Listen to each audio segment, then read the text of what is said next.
ഇവിടെ സേഫ് അല്ലേ? ഇവിടെ അടിപൊളിയല്ലേ? കുറേശ്വര അനുഗ്രഹിക്കോ? എന്താ എന്താ എന്താ പറ്റിയായിരുന്നു? ലിഫ്റ്റ് മേടിച്ചു പോകുന്ന ഫോണ് മോഷ്ടിക്കാൻ നോക്കിയത്. പക്ഷെ എന്തോ ഭാഗ്യത്തിന് രക്ഷപ്പെട്ടു. നമസ്കാരം, എന്റെ പേര് വിക്കി എന്നാണ്. അപ്പം നിന്റെ പേരെന്താ? എബിൻ. എത്ര വയസ്സുണ്ട്? 16 വയസ്സുള്ളവൻ ഹിമാചൽ ഞാൻ ഇവിടെ വെച്ച് കണ്ടതാണ്. ഇവിടെ എത്തി നിൽക്കുകയാണ്. 16 വയസ്സിൽ ഞാൻ എന്ത് ചെയ്യുമായിരുന്നെന്ന് എനിക്കറിയാം. ഈ വീഡിയോ എടുക്കുന്നവൻ എന്ത് ചെയ്യുമായിരുന്നു അവനറിയാം. 16 വയസ്സിൽ നിങ്ങൾ എന്ത് ചെയ്യുമെന്ന് നിങ്ങൾക്കും അറിയാമല്ലോ. ഇവന്റെ അതേ പ്രായമുള്ള ഒരുപാട് പേരുണ്ട്. ഇങ്ങോട്ട് കയറി വരണമെന്നല്ല പറയുന്നത്. പക്ഷെ ഇത് അവന്റെ വീട്ടുകാരുടെ സപ്പോർട്ടൊക്കെ ഇല്ലേ? വീട്ടുകാരുടെ സപ്പോർട്ടോട് കൂടി അവൻ ഇവിടെ വരെ എത്തി. ഇതിനകത്തൊന്നും ഇല്ലല്ലോടാ, ഉള്ളൂ. വരുന്ന വഴിക്ക് എന്തൊക്കെ പ്രശ്നങ്ങളുണ്ടായില്ലേ നിനക്ക്? ആരൊക്കെ നിന്നെ ഉപദ്രവിച്ചു? ആരൊക്കെ മോഷണം നടത്താൻ നോക്കി?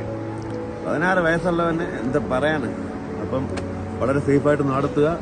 18 വയസ്സ് തികയുക, കയറി വരിക. നീ ഇവിടെ സേഫ് അല്ലേ? ഇവിടെ അടിപൊളിയല്ലേ? കുറേശ്വര അനുഗ്രഹിക്കോ?